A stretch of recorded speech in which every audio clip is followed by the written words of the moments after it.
ఈరోజు మనము చాలా most important topic teaching of structure and వొకాబులరీలో కాంపోజిషన్ ఉంది కదా, అదంటే ఏమిటి అని క్లియర్గా నేర్చుకుందాం.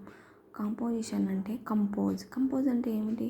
ఇది ఒక లాటిన్ పదం అండి. కంపోజ్ అంటే ఏమిటి? మనం ఏదైనా ఒకటి తయారు చేయడం అంటే కంపోజ్ చేయడం అంటే కొత్తగా అనమాట. అంటే దానికి మీనింగ్ ఏమొస్తుంది? పుట్ టుగెదర్ కావచ్చు, టు కన్స్ట్రక్ట్ కావచ్చు, అంటే అరేంజ్డ్ ఇన్ ఆర్డర్ అనమాట. ఈ విధంగా అనమాట. దానికి మీనింగ్ అని ఇన్ని వస్తాయి. అంటే వీటిని మళ్ళీ మనం 2 టైప్స్గా చూడవచ్చు, గైడెడ్ అని, ఫ్రీ కంపోజ్ అని. గైడెడ్ అంటే ఏమిటి? ఒకరి సలహా మేరకు మనం పాటించడం. దాంట్లో డైరెక్ట్ అని, కంట్రోల్డ్ అని కూడా పేర్లు వస్తాయి దానికి. అప్పుడు మనకి గైడెడ్ కింద ఏమొస్తాయి అంటే చూడు, with help of a teacher. Okay, చూడండి, ట్రాన్స్క్రిప్షన్ ఆఫ్ బుక్స్ అంటే చూచిరాత, అంటే అక్కడ రాసింటారు దాన్ని మనం రాస్తాం. డిక్టేషన్ మేడం చెప్తే రాస్తాం.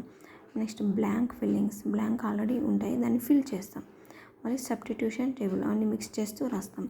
మళ్ళీ ట్రాన్స్ఫర్మేషన్ ఆఫ్ సెంటెన్స్ని ట్రాన్స్ఫర్మేషన్. పిక్చర్స్ కాంపోజిషన్ అంటే పిక్చర్స్ ద్వారా. ఇక్కడ క్వశ్చన్ అండ్ ఆన్సర్స్, క్వశ్చన్కి ఇచ్చిన ఆన్సర్, దాన్ని మనం నోట్ మేకింగ్ అంటారనమాట. ఓకే, నెక్స్ట్ ఇక్కడ కంపోజిషన్లో అంటే ఫ్రీ కాంపోజిషన్ ఉంది కదా, అది వితౌట్ హెల్ప్ ఉంటుంది అనమాట టీచర్ది.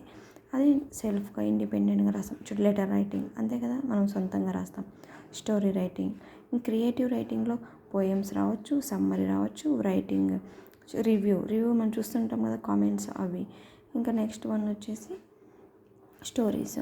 మళ్ళీ ఎస్సే రైటింగ్, లాస్ట్దేమి నోట్ టేకింగ్ అనమాట. అంటే మన సొంతంతో ఎవరి ఐడియా లేకుండా రాసేదాన్ని ఫ్రీ కాంపోజిషన్ అంటారు. ఇక్కడ ఒక చిన్న ఎగ్జాంపుల్ చెప్తా చూడండి.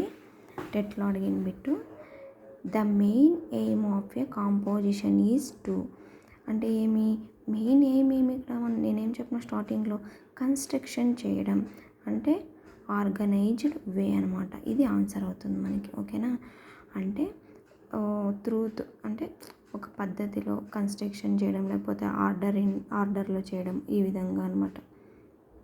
Thank you friends.